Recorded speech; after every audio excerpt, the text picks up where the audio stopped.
Hoy, Low Watchers, ano na? Kamusta na kayo? Hopefully, maayos ang kalagayan ninyo makalipas nitong nagdaang bagyo. So, tama kayo nang nabasa sa title, ito po ay isang panawagan.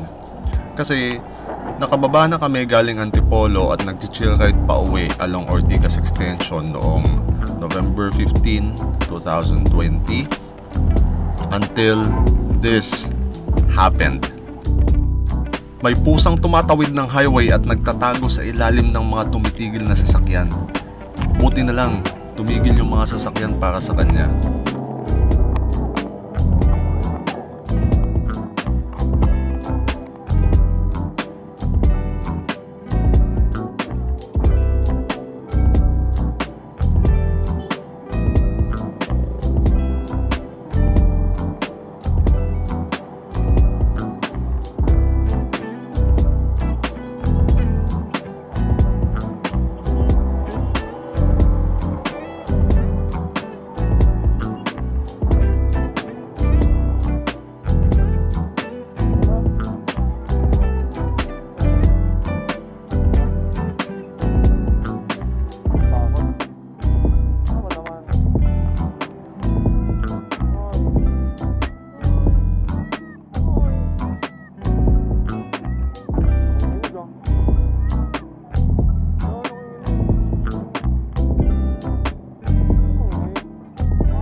Barbershop, Santos Merchandising, K-Cervico, Daikin, and Lowelier. Hindi ko alam anong area to eh. Check ko sa map. Merong pusa dito. So, i-advance post ko ito baka sakaling may mga makahanap. Anong area ba tayo? Big Ortigas Construction and Electrical Supply. So, dito sa area na to, meron maliit na kuting na gray. Actually, malaki na. Most likely mga ganun, 5 months ka. So, kung sino man yung may-ari nito, kunin na lang sa kanya. Kalayaan Cat Fosters. Kalayaan Cat Fosters. So, yung contact details, ipopost ko na lang. Okay naman, mabait siya, maamo. Mukhang mukhang mayroong may-ari nito. So, it's either nandito lang sa area yung may-ari or nakatakas, nakatalon siguro sa sasakyan, din namin alam. So, pupost natin ito sa FB. So, Loquachers, tulungan nyo kami. Ride out na kami bago mag-QE at sana wag siyang tumalon. Pero mabait naman. Okay, it's good? Good. Kung di lang aawayin yan ng mga pusa ko eh.